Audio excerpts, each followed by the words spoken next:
This lecture really is based on this gorgeous book that I bought at Amazon, and it's available in other places as well. And it's a book you wrote, The Joy of Intimacy. And when I read this back cover, intimacy is an art. It's not something that just happens. It must be learned, cultivated, and practiced carefully if it is to flourish. And wow, I was kind of blown away when I read that cover. I was, to be honest, quite embarrassed and blushing. Success. Okay. Is it okay to talk about sex with a rabbi? It's the only person you should talk to. Huh. Well, some rabbis anyway. It's interesting. The subtitle of the book, A Soulful Guide to Love, Sexuality, and Marriage. And actually what the book is all about is that love and sexuality are killing marriages. Seriously. Love and sexuality are killing marriages. Yes. Okay. First of all, you know that I love you very much. You know that you've changed our lives very much. And with all due humility, what gives you the authority to talk about sex? Most 25-year-olds today have more experience than some of the most seasoned rabbis when it comes to sexuality in all the ways you would measure it. Then let me ask you a question. So why are they so bummed out about it? Why are people so unhappy with their sexuality? Confused, frustrated, bored, guilty. I mean, every unhappy feeling. We're not doing well when it comes to intimacy. And the real problem that scared me, which caused me to write the book, if people don't get along, okay, married couples, they have their differences, they don't see eye to eye, they argue, they fight, okay. But what's happening today is that in good marriages, functional, happy marriages that we would call successful, everything seems to be right. And yet the husband or the wife in a quiet moment will tell you that they feel alone in the world. Now we're actually going to talk about marriages in a second, and I hope you're not going to kick me out of the room. We're actually going to be talking about porn in a second as well. But let's stay with the single person right now. When I grew up, right, the ideal vision given to us in the Western society was of the playboy man who has beautiful airline stewardesses visit him on a weekly or bi-weekly basis, where he's got no commitment and he's got no obligation, and just different women coming in from out of town and having this wonderful sexual relationship. And I think it's fair to say that today almost everybody's got that option for that life, but they're very unhappy. What happened? Exactly. What happened? So the media, or whoever it is, I'm not finding who to blame, try to convince us that human relationships can be casual, they can be entertaining, they can be impersonal, and just strictly for fun, recreational. And we get this message 1,000 times a day from every direction. And after all of that, we are not relaxed, we are not enjoying, it's not working. Because it's not true. Now, you're a bit older than me. I thought, you were here in the 60s and the 70s, right? Free love.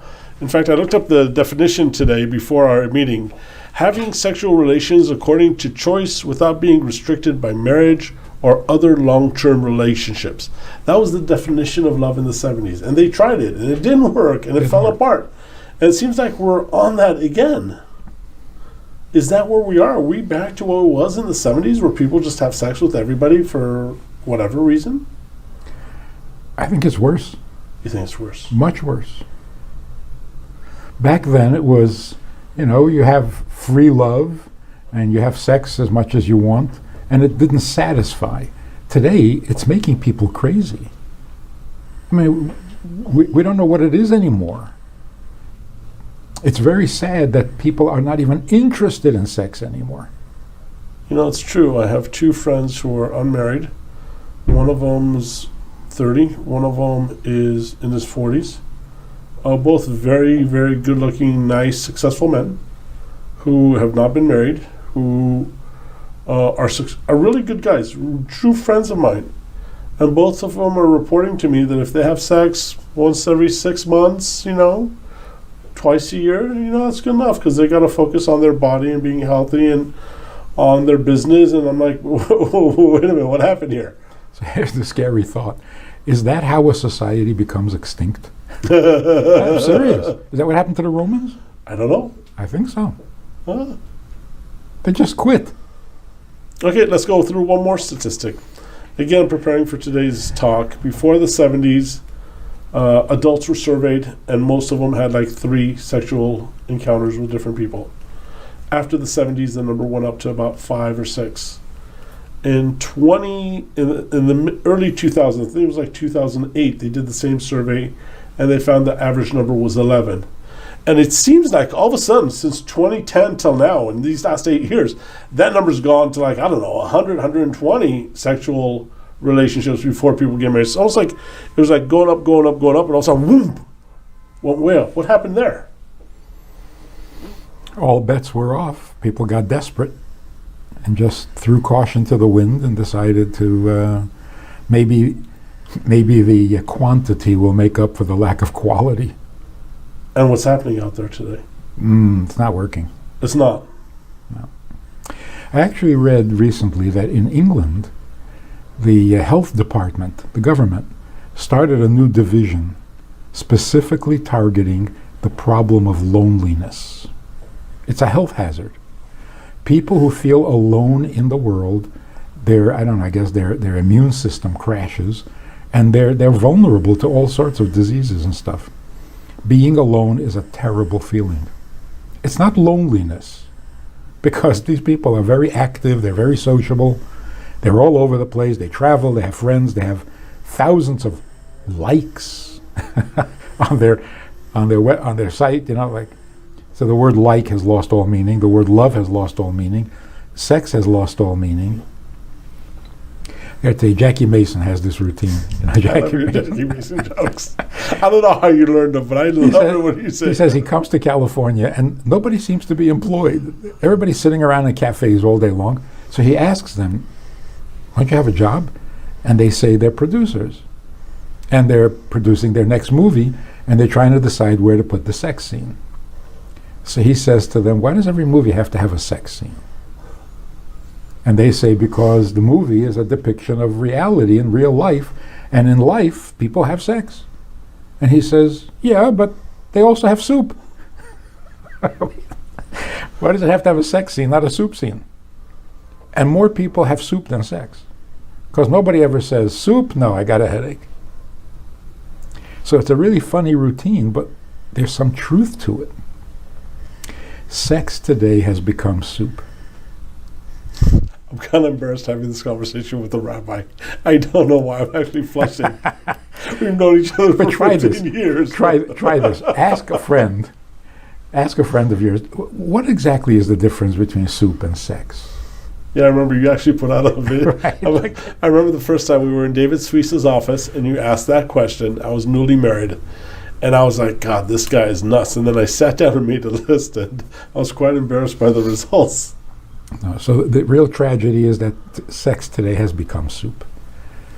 If you like it, you like it. If you don't, you don't. But it's. So we did a great lecture before. I think it was called Financial Abundance. And in Financial Abundance, we talked about making a lot of money.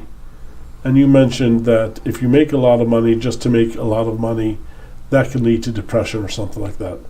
And now I'm hearing that if you have a lot of sex for the sake of having sex, it can lead to loneliness. Is there a connection between the two? You put your hopes in something incorrectly, you're going to be disappointed. I mean, that's the old story with the false gods. We put all our hope, we invest ourselves in something thinking it's going to bring us satisfaction, contentment, happiness, something. And of course it doesn't. Okay, so we're right now 2018. Are you saying people should only have sex with one person? Is that really... No, I'm saying people should not have sex. people should have intimacy. Because the experts today are now starting to admit that putting all the emphasis on more pleasure has been very destructive. People don't need more pleasure. I mean, we have chocolate. We don't need more pleasure. We need more closeness. Sex does not produce closeness. Intimacy does.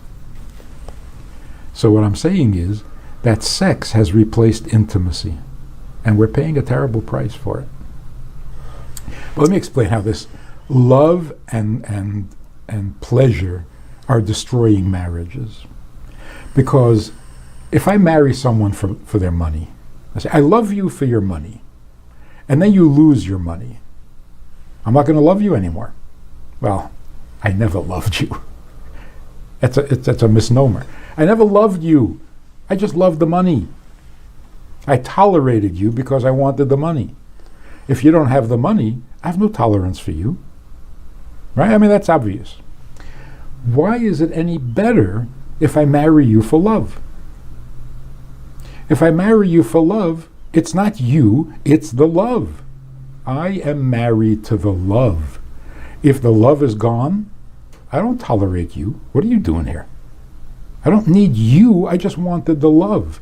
So if I'm not getting love, you're irrelevant. So you're not getting married for the money, you're not getting married for the love, sex, forget about it, go for intimacy. So you're getting married for the intimacy? Yeah. Huh? So the first thing is, I have to marry the person, not something about the person. Not even the nice things about the person. So a guy says to me, I love everything about my wife. And I say, that's strange, because your wife wants a divorce. So what's going on? He says, no, I love everything about my wife. I said, but do you love her? He said, I love everything about her. I said, that was not the question. Do you love her? He says, what about her? Not about her. Do you love her? He says, I don't know what you're talking about.